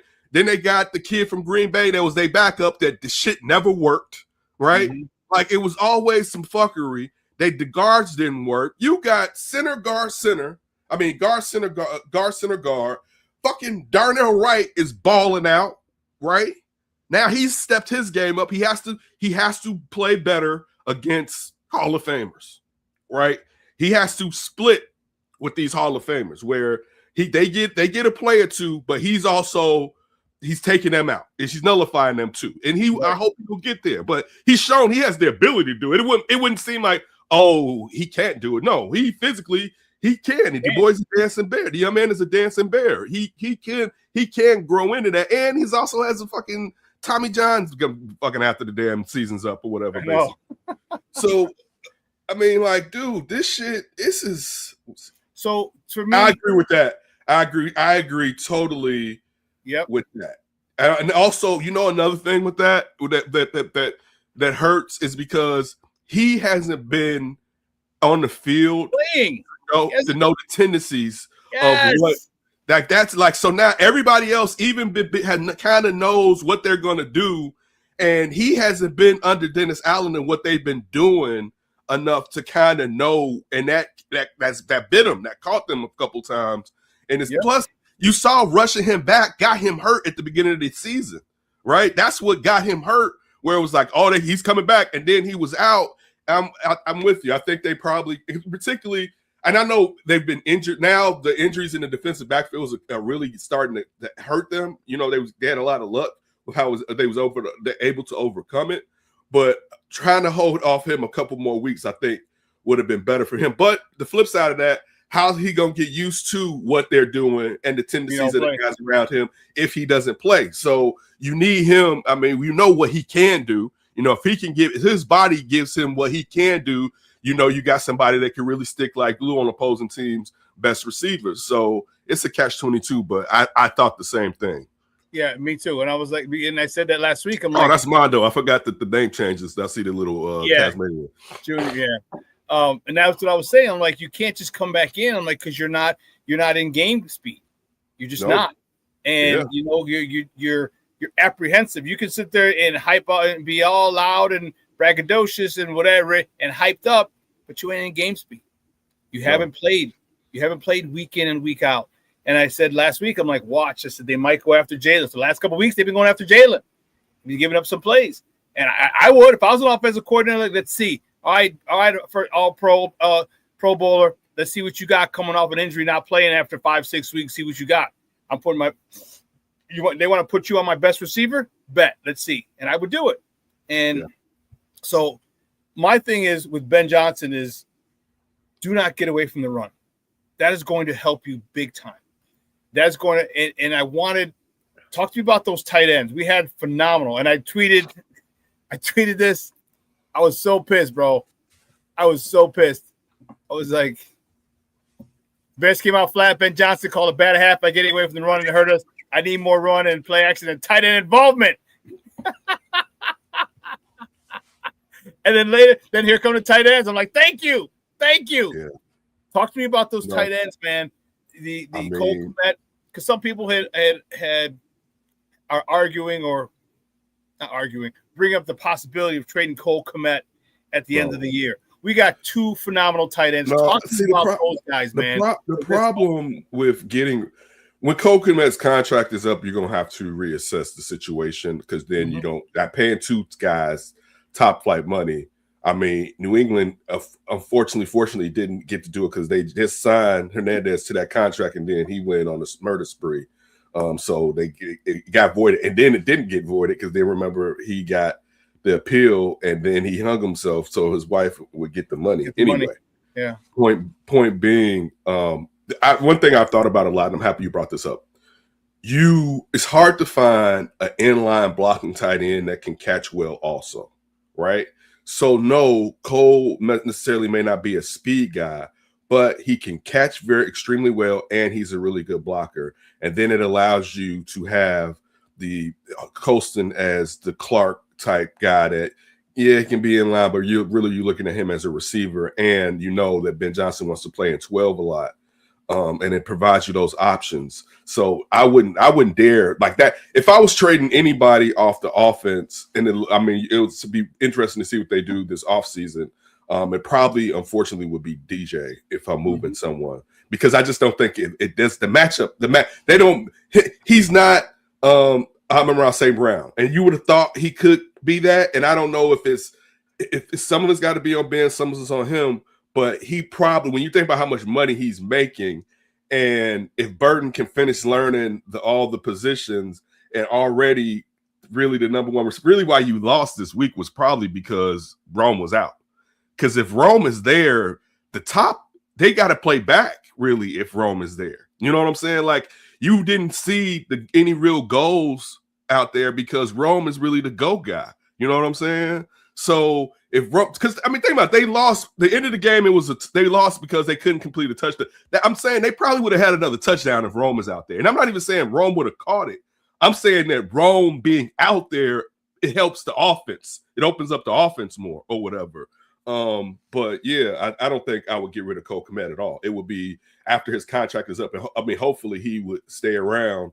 Even though if the Bears, I'll be honest with you, if the Bears are playing well, let's say I think he has 2 more years maybe on that deal. They're playing well. Other teams are going to want to come get him because they're going to look at him as being a guy that can play, but also probably help their locker room, particularly because he's been here through the good times and the bad times. So, I mean, no, I definitely wouldn't trade him. Like that wouldn't he? You would be looking for him. Like that's the part. Like as soon as you trade him, you're gonna be like, you know what I want? I want a Cole Kmet, and it's like, yeah, fuck around. I just traded. I need one of him. Right, and it's like, so no, you're better off just keep that part. No, I would keep him, and hopefully him and Coastal Loveland stay healthy, and it allows mismatches with the linebackers and DBs. You know what I'm saying, all the time basically. So no, that doesn't make it, and it also allows you to be more hidden and sneaky because they don't know what you're going to do when you have both of those tight ends out there like that. You know what I'm saying? And particularly for a team that can run the ball well, it throws everything off with what they're going to do. And I'm giving you this look, and I'm doing so many different things out of this look, and it just you really don't know what's coming at you. So no, I wouldn't fuck with it whatsoever. Well, the thing that, and you mentioned it, sneakiness. Dude, how many times has Cole trapped the fucking nose guard? Has he trapped the 3-tech coming across and just boom, just wham blocked him? Like this is what he does. And you could have him wham block and run and then we've seen Kyle Monangai, DeAndre Swift run up behind him, or him pass block and have Coastal Loveland out. Like there's the things that Ben Johnson can do with both of those guys, dude. He's like, like he's sitting there. He must stay up at night getting excited about what he can do, how he can deploy those tight ends and make them valuable weapons. The issue with DJ is a big problem for me. Okay, it's a big problem for me. All right, you got it. I think you have a legit number 1 receiver, and for whatever reason, it's just not. It's not working. Sometimes it doesn't, though, Shawn. Sometimes, you know, like you know the crazy thing. Like if you look at the numbers, you would think that Mike Evans and Tom Brady were on the same page. But if you watched it, they rarely really wasn't. They were never really mind melded, but they were both so good that they could get it done. But it wasn't what you thought, like, man, Tom Brady got Mike Evans. This is going to be damn near like him and Moss or whatever. It wasn't really like that. And those are 2 Hall of Fame. Those are 2 of the generation. Those are generational players. You know what I'm saying? So we're talking about a player that's been playing on losing teams, and like you say, I think he's a real number 1. But sometimes some things and some systems don't fit everyone. It happens sometimes where he's not really. And you thought this when he got here. He's not a receiver that really is. He thought he was like a running back because of how stout he is. But he doesn't play well when you try to do those plays with him coming from the backfield. It doesn't work, and that is a lot of basis on how Amon-Ra St. Brown gets open in Detroit. You know what I'm saying? With jet sweeps and end arounds and things of that nature or whatever. And that's not, for some reason, it doesn't work well with DJ. And I'm not knocking it. It's just that's not him. That's not how it doesn't seem to sit. I want to say it was a secret. Well, it doesn't seem to fit him or whatever. And it happens. I don't even think it's like someone's trying to do something as much as the fit it isn't working. No, I disagree. I think someone is trying to do something because I just don't think that you go and you have a number 1 receiver, you use him. All right, the dude's $111 million. You have a number 1 receiver, use him. The dude averaged 1,000 yards with semi-pro quarterbacks in Carolina when he was the only option they had in Carolina. You know, well Christian McCaffrey was there, but he was the dude, and he still averaged 1,000 yards. So you mean to tell me you can't get 1,000 yards with this guy?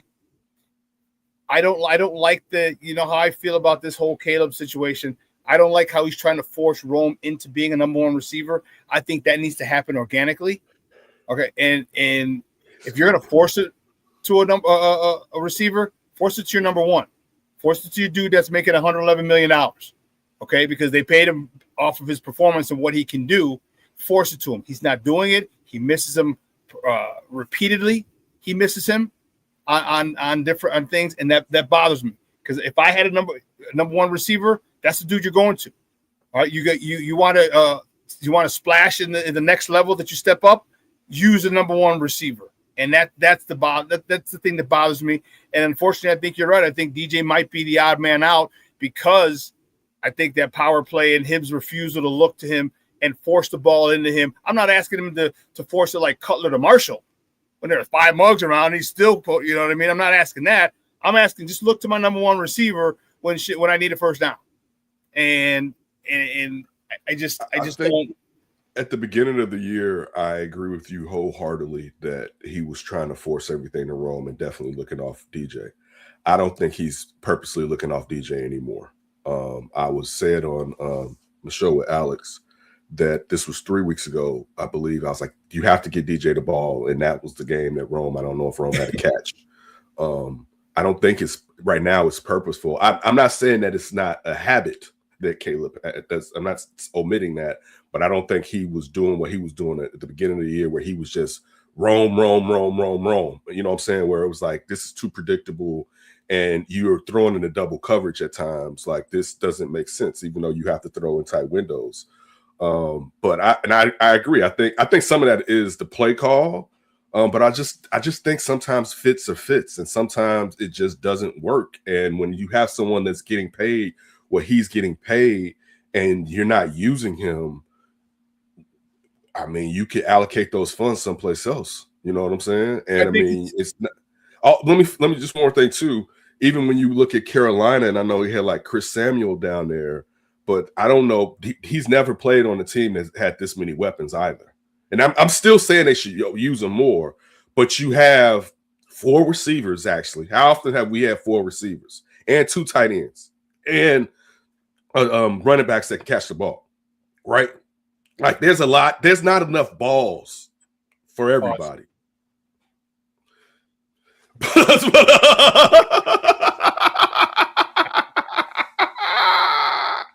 I think Wrigleyville might have something else to say about that, but that's another story.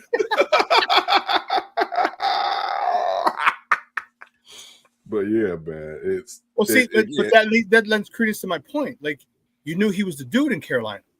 Mm-hmm. Like, you're going to DJ Moore, and I think the problem I feel is that he got so comfortable going away from DJ. All right, Colston has developed, Luther Burden has developed, and now you have other guys who you feel more comfortable doing. And I can't get mad if you throw to Luther Burden, he runs for 10. He catches it and runs for another 10, 15 yards. How am I going to get mad at it? You know what I mean? So I think that in his time of ignoring DJ, these other guys have really developed, which is great for the team, but it's bad for DJ because I want to know. I'm loving the fact that we have this many weapons. It's been a long time. Should have left you. Like, we're talking Marshall, Bennett, Jeffrey, Forte. Like, since we had those dudes, like, you didn't know who the hell's going to get it. Right. I would be more okay with DJ not having as many yards later in the season if he was targeted earlier. Because now you're saying, hey, listen, I got you. I hit you early, but I got a tight end that's coming up and he can catch it and bounce off people and run. I got this young buck who's led the NCAA in yards after catch last year, who's a yak monster. Hey, I get it. I just don't think that they've maximized. They haven't. They haven't maximized. Yeah, and that's the problem. They haven't. I'm not saying that they have. I think they can, but I also think it's something with the connection. And I don't think it definitely is him and Caleb, but I think it's him and Ben too, where you've seen that Ben has tried to generate plays for him And those plays don't work with him, is what I was saying earlier. Like like I would think if I'm Ben Johnson, he's my Amon-Ra St. Brown. That's what I would think he is. And he's not. And I'm not even saying it like it's a knock. He's not that player. You would think they will be the same player. He's not that player. So that, I think, is a problem because I bet Ben Johnson went into it thinking I can use him. And like I can use, and again, Rome isn't as fast as Jameis Williams, but I can use Rome like that, and I can use DJ like I use St. Brown. Of course, Sam Laporta is going to be coasting. I'm sure this is what he's envisioning for his offense, and everything is not a round circle, round hole. It's just everything doesn't fit seamlessly when you go to a new team like that. Maybe, this could be a situation that they come into the offseason and they remedy this. And they end up keeping him, and they end up using him. And particularly, the offense, the odds are now the offense is going to get better next year, right? Because Caleb seems like he can get it, right? At one point early in the year, it was a question. That question is now being alleviated, right? So Caleb grows. They're on the playbook 201, right? They probably, because they're gonna have to get better because everybody knows the shit they're doing now. So you're going to have to. So it could, but we'll see. And I mean, guess what? Too, these are great things to have. These are first world problems. Yes, they are. Usually we like, man, we got a number one receiver. He not getting the ball, and we losing. This shit suck. We got a number one receiver that's not getting the ball, and they lost their first game in Lord knows how long, and they had the game in their hand at the end of the damn game. And like at some point, sometimes you just got to enjoy the vibes. You know me, I'll tell the truth and be like, nah, they need to do this, and that. But right now, in all fairness, this is just the vibe. Let the vibes flow over you. You know what I'm saying? Because this is great things to have. They went into Lambeau, and I mean, think about this. We were all like, oh, they down here? They about to win. When have we been that confident? We would be down there like, I hope they don't fuck this shit up. Right? Like, oh, come on, please. Come on. Now you like, hell yeah, do this shit. Right? We say it with our big boy voice now. Like, oh, yeah. Got you. Oh, it's that. Oh, y'all done fucked up now, right? It's that. So like, hey, sometimes you go. That's why it's any given Sunday. Sometimes you get caught, and they got caught at the end of the game. But I mean, to be this far ahead of schedule, like playing meaningful games, like all the talk of they didn't beat nobody, and now the best teams in the NFC they're standing toe to toe with. And man, not just like finessing these teams. They're punching people in the fucking face and throat. You know what I'm saying? Yes. Like that's consistency. You can grow that. You know, trying to razzle dazzle shit. Once the teams get the tape on that shit, it's particularly these defenses. That's not gonna last long. But being like, yeah, you know what? We get physical. Like all they have to do is fucking fix the defensive line.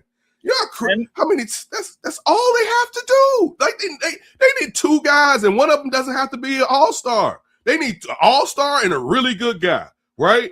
And then it's gonna be hell to pay in the NFL. All right. If the Bears I was gonna say this: if the Bears stay healthy, guess what? They fucking haven't even been healthy this year, right?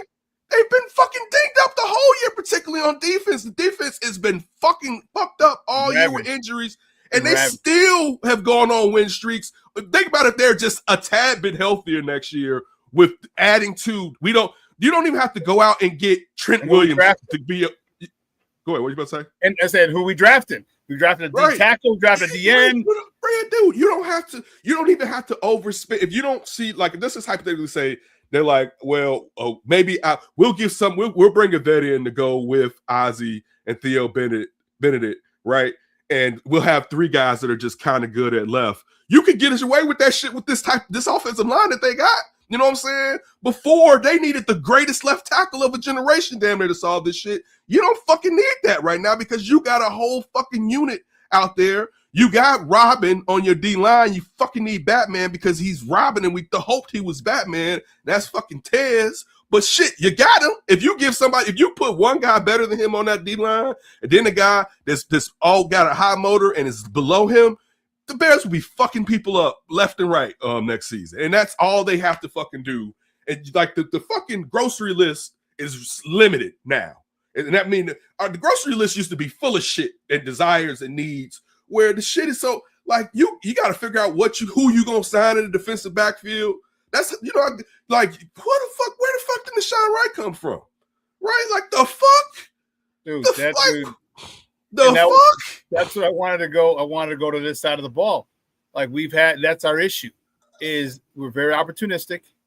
All right, we're taking the ball away. But here's what we're talking about. Here we're 31st in pass rush win rate. That's not going to get it done. We're 27th in run stop win rate. That's not going to get it done.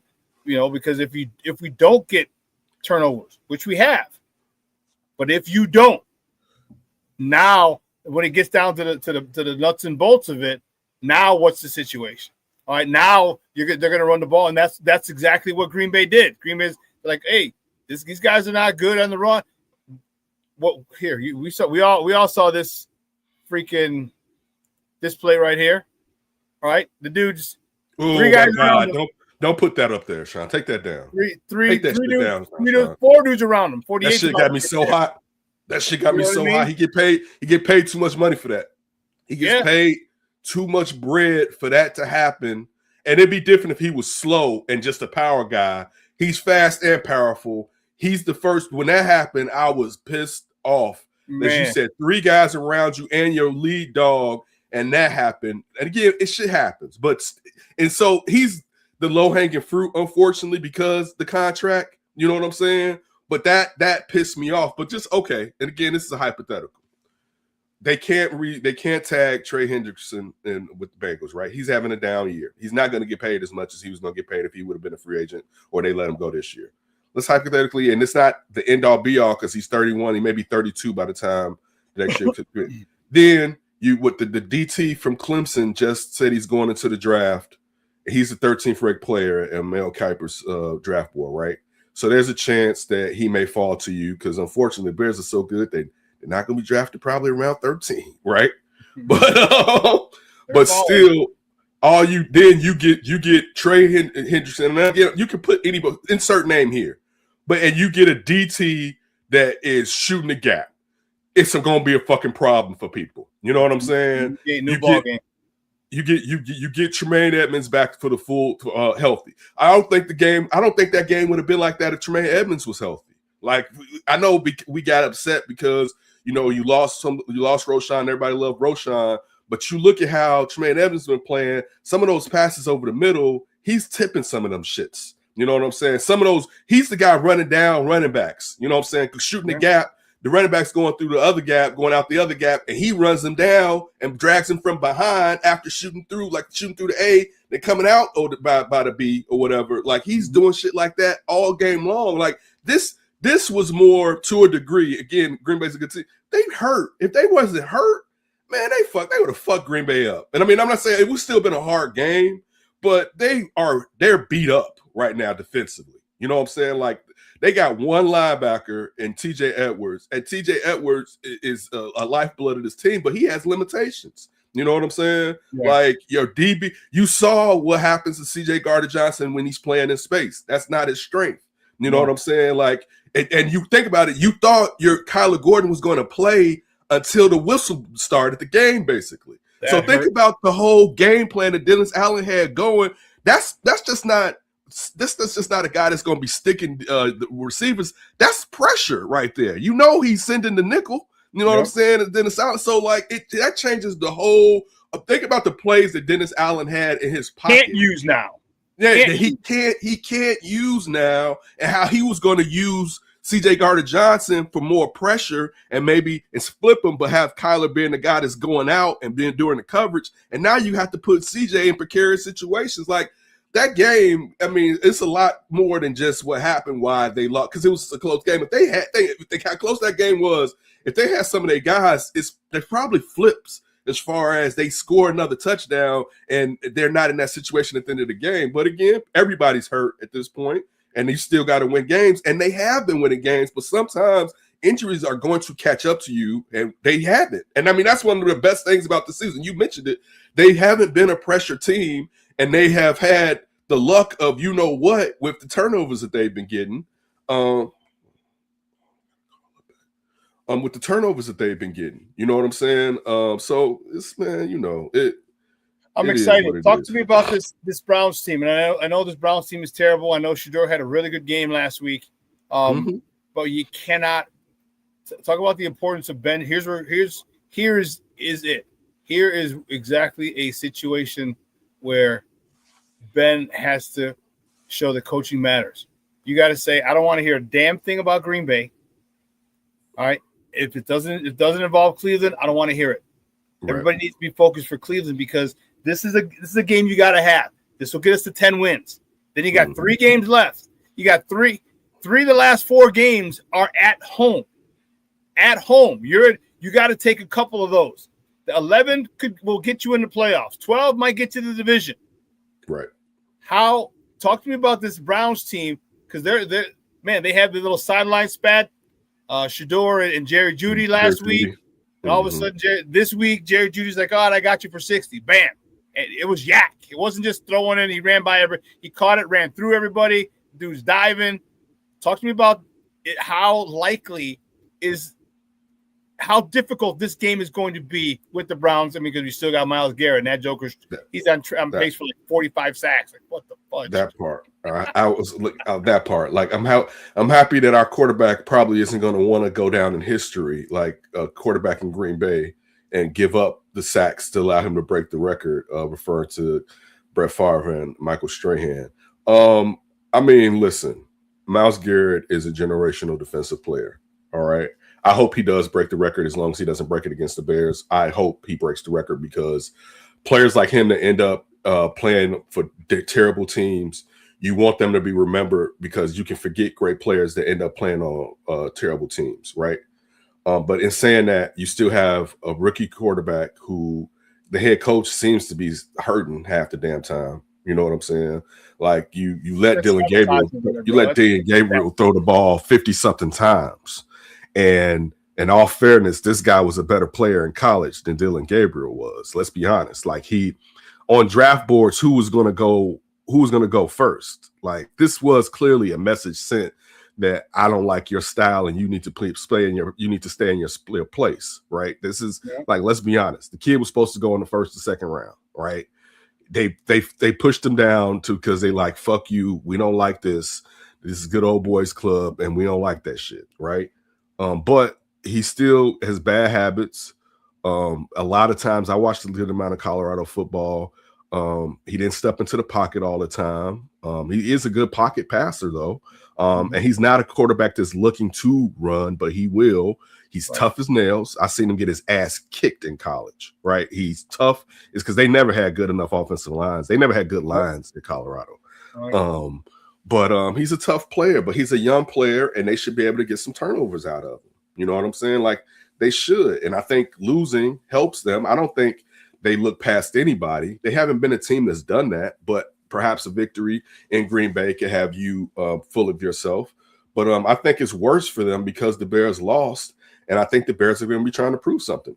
They have a good running back in Junkins, but primarily he's more of a runner than a catcher.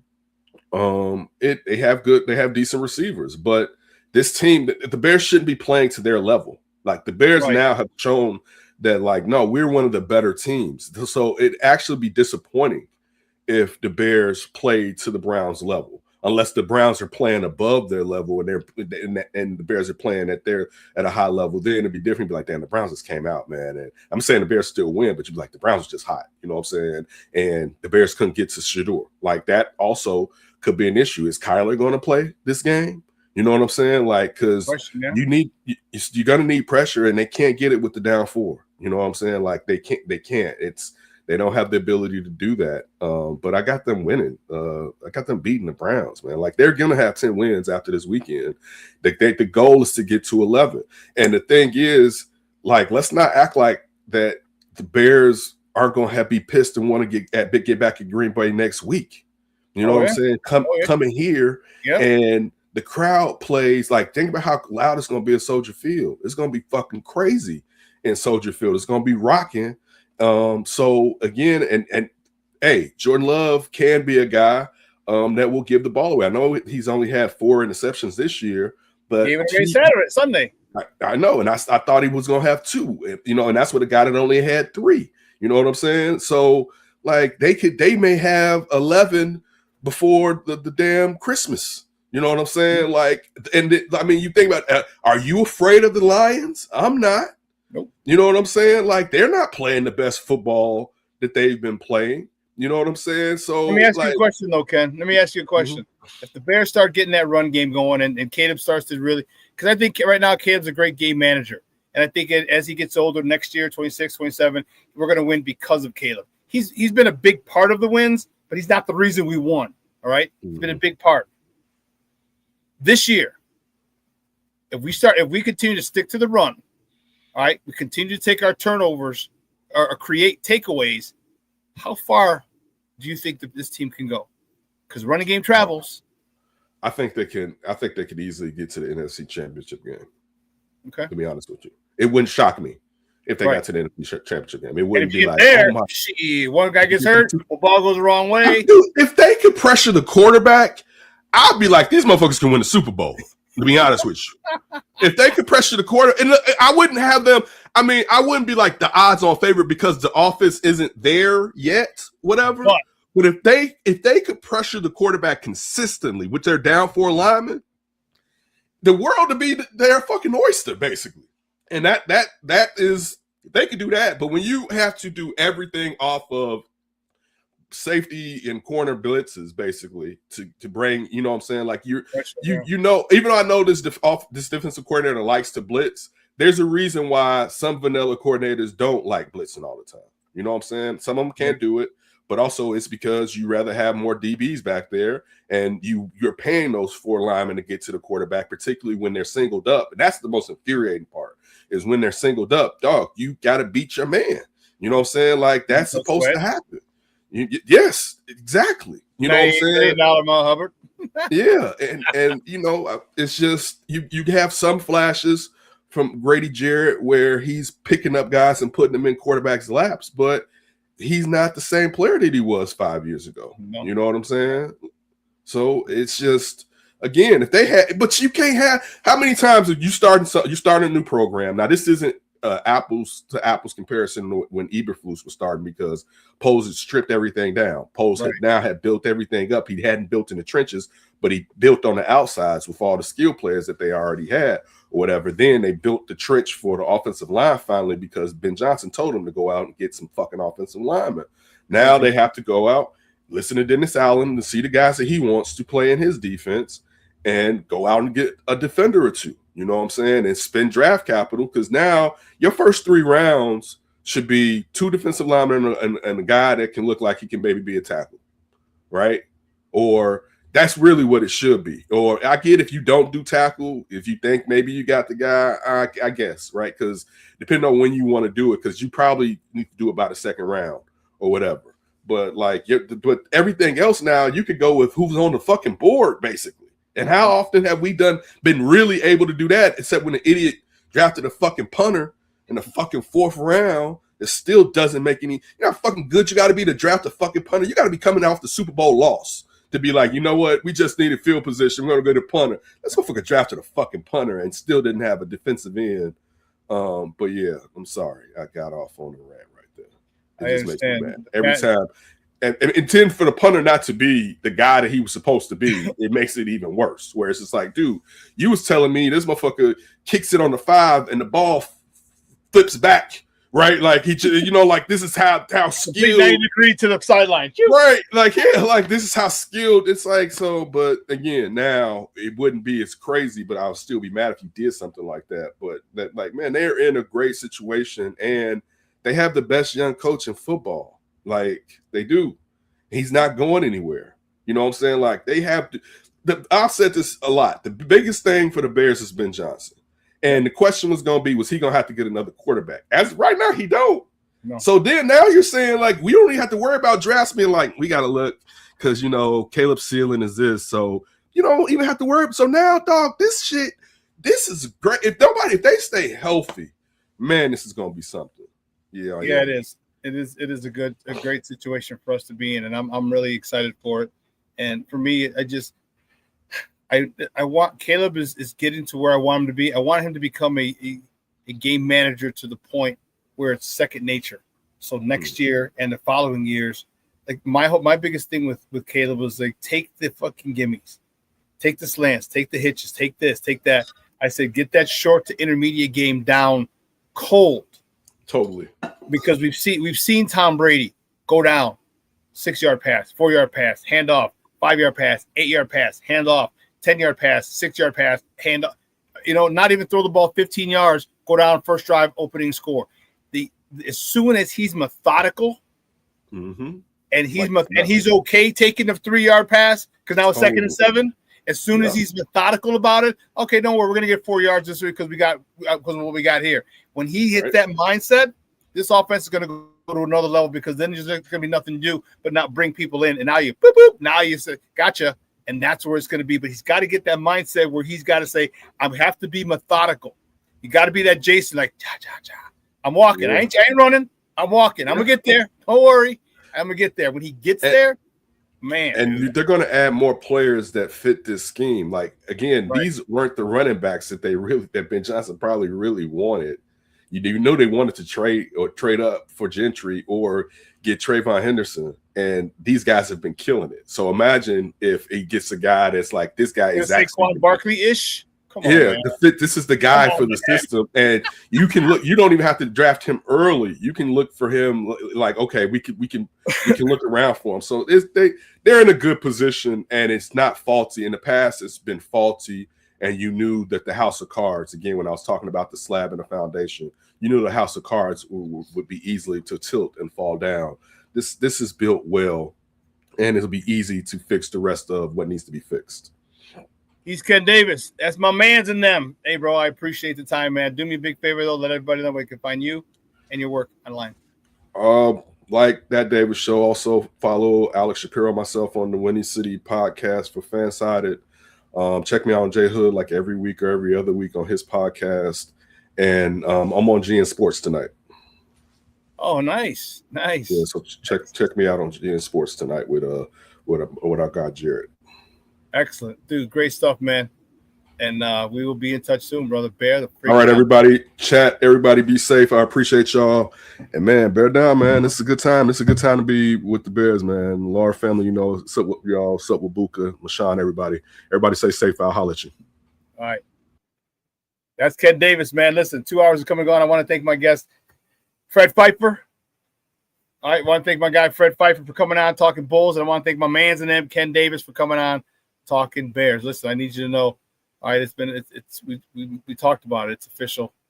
All right, it's here. It's here.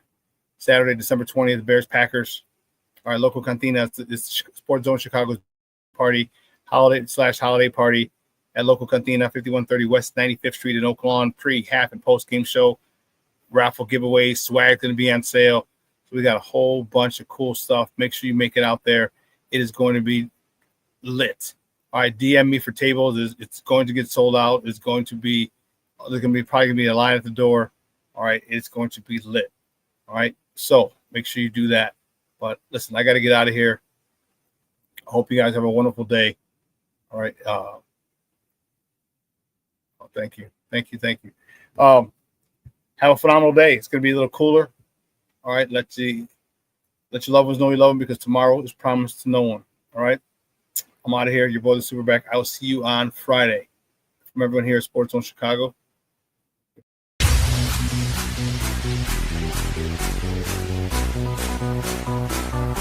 Come on, race the race.